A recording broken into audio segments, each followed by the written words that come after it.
Well, hello, and welcome to another Sabika School Teacher Retirement Celebration. This is probably going to be my 5 minutes of fame on the air, and while it's not national or internationally aired, I feel very honored to present this in front of a very elite group of teachers that I respect and spent the majority of my career with. So, knowing that and knowing that I can't be there, I'm very happy for technology so that I can at least take part in honoring this very special person. So let's dive right in. I'm just so excited to be talking today about my dear friend and colleague, Maureen Cameron Dragseth. When we first moved to Sabika, we got there, and of course, for us, getting involved in the community, the easiest way to do that is through our church and finding a place that we can call home for our faith. And so we are checking around Sabika and looking for our ELCA affiliated sister church, and finally found the church tucked away in the southeast corner of Sabika. It wasn't very easy to find at the time. We didn't really have Garmin or anything. So we park, and there's one car in the parking lot, and we walk up to the door, and the door is locked. And of course, we pound on the door, see if anybody will come because we saw the car. Nobody came, so we're heading back, and sure enough, this friendly lady is yelling out the door, "Hey, come on over. Can I help you with anything?" And that just seems to be the mantra for Maureen is, "Can I help you with anything?" So she invited us into the church, and she was just doing a few things on her time to spruce up the church. And she was like painting and cleaning and running around and making sure all of the books and everything are put where they need to be, and doing some wallpapering of all things. And so she was very proud to show us the church and show us the themes that were in each of the rooms. And so I thought, wow, this lady really has a passion for children, because the majority of her work was in the Sunday school rooms. And so it was really fun to have that connection. And then she introduced herself as being a teacher in the school. And she told me that she was from Ayer, North Dakota. And so I thought, wow, at least one thing we have in common is that we both know where North Dakota is. The other thing is that she knew where Valley City was, and I knew where Ayer was. So every time I drive by the Ayer exit on my way to my folks' in Valley City, to my hometown, I always think of Maureen. I'll be using some props throughout this video just to kind of, illustrate some of the things that she does or has made an impact on me and my children for. And the first thing is I'm going to wear these monster glasses because she makes the best monster cookies ever. And one thing that I know from Maureen is that every time there was a church bazaar, I buy like 10 dozen of her monster cookies because they are that good. I mean, they're just famous cookies. And I'll be honest, I always had good intentions of putting those cookies, taking a dozen out and putting the rest in the freezer. But those 10 dozen cookies barely make it through 1 week, Maureen. I'm serious. We are head over heels for your cookies. We're addicted, let's say. Every time your name comes up with my kids, they're like, "Oh, Mrs. Drake says she makes the best monster cookies ever." And so just know that your comfort food for us are those monster cookies. We also, when we first moved there and after I got to know Maureen, she invited me to be in the local book club. And at that time, I wasn't teaching full-time, and my kids were little, and we were new to town. So one of the best things that I feel I can do to meet new people, and because I love to read, is to join the book club that Maureen suggested. And so the first book that we read, or that I read with the book club, was the Poisonwood Bible. That was really heavy reading, and trust me when I say to you that after listening to the conversation at this book club, I highly, highly question my ability to remain in that book club. The conversations were pretty intense, but my memories of book club are really great because it did challenge me to read things that are outside of my realm, and the suggestions that were made, and some great camaraderies and friendships were made around that table too, and those discussions.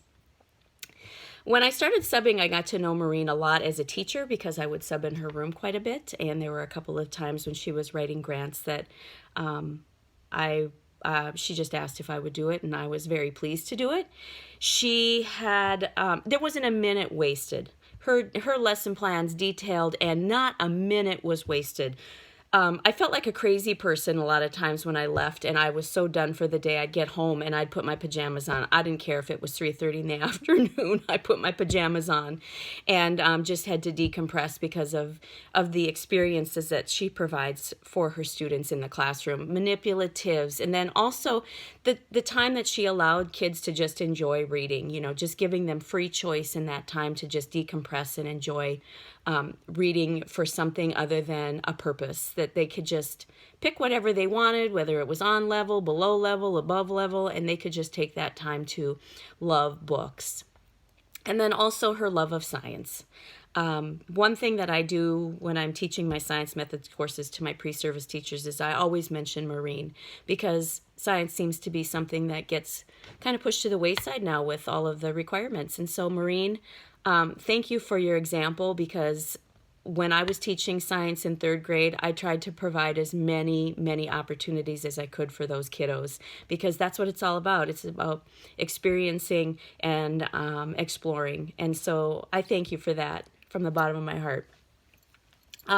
When I started working full-time for Sabika Schools, I also came across a famous quote that I think describes Maureen in the best possible light ever. And that is that you have to Maslow before you can bloom. And that speaks to Maureen's heart like nobody's business. It really, really does. And so, for example, when we think about Maslow, we think about all those things that our kiddos come to school without, and they're not really ready to learn. And so she... for example, you don't have boots? I have boots. Oh, honey, you don't have gloves? I have gloves. Oh, sweetheart, you don't have a hat? I have a hat. What? You're missing a coat? I have that too.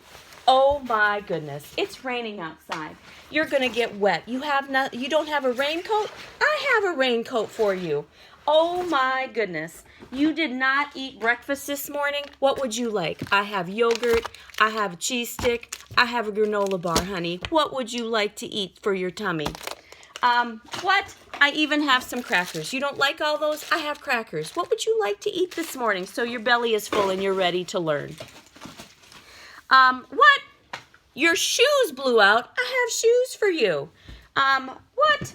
We're going to the pack and you don't have a swimsuit? I have a swimsuit for you. Amazing. This lady cares so much. She's got just a plethora of clothes and outerwear laying around for our kiddos to have.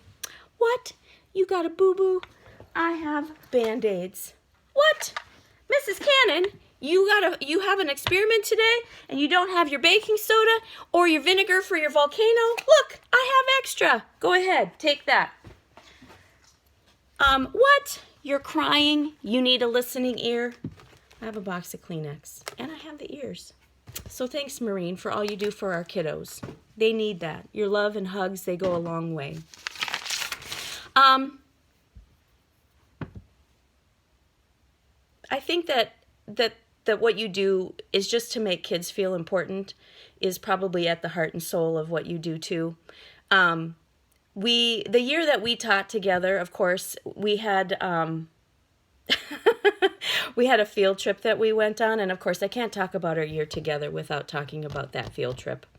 And of course, Maureen, dear heart that she is, let me plan the entire field trip, and so I felt kind of under the gun, and I knew that it had to be pretty local because they're 2nd graders, and long bus rides get to be kind of hectic and boring, and on hot days they can be just ruthless. So we get up and we're gonna do this field trip outing, and we started off at the Monaga Museum, and then we went to the Park Rapids Hubbard County Museum at the courthouse, and those two were great. We had tours, and we were a little rushed at the Hubbard County one, so we kind of had to cut that short.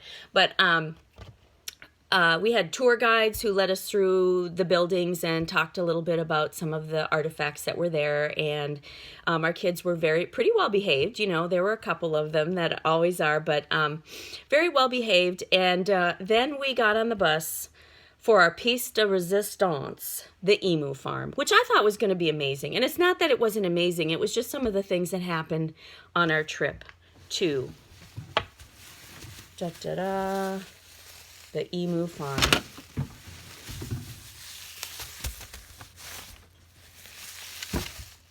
So on our trip to the emu farm, Maureen, wow, what can I say? We had the skies were clearing, the rain was subsiding. We had like misting weather all that morning, and so being inside was great. And so the clouds started to part, and we arrived at this emu farm, and kids were very excited. We could hear the emus actually. The emus were they almost sounded like drums, you know, like there were kids marching in the streets, you know, like to a cadence, to a drum cadence. But actually it was the sound of the emus, we found out while we were waiting. And they were very gracious. They took us through, you know, the incubation rooms, and the kids got to see the actual size of the eggs and the eggs that were being incubated and that whole process, and then also outside. And then while this was occurring, I felt the echo of one of my migraines. And all of you, I think, know that when those come on, they hit hard. And so I was trying really hard to ignore it and really hard to suppress that, but this emu trip turned into an infomercial. Maureen, do you remember that? An infomercial? We went under this tent and they had the billboards all put up, and then our kiddos sat in those little benches and there was a tent, and holy moly, we sat through an infomercial. And the kids were pretty good, but I could just feel myself getting worse and worse and worse, and the heat kept getting hotter and hotter and hotter, and we just kept on. We congregated under, they got a little fidgety, and the sun got hotter, and I started getting nauseous, and it was the longest 25-minute infomercial of my entire life. My headache would not be denied that day. And so when it was all over, I could not wait to get on the bus. But the bus was boiling, and the stench of bologna and Fritos just hung in the air. It hung in the air. My nausea just was taking over, and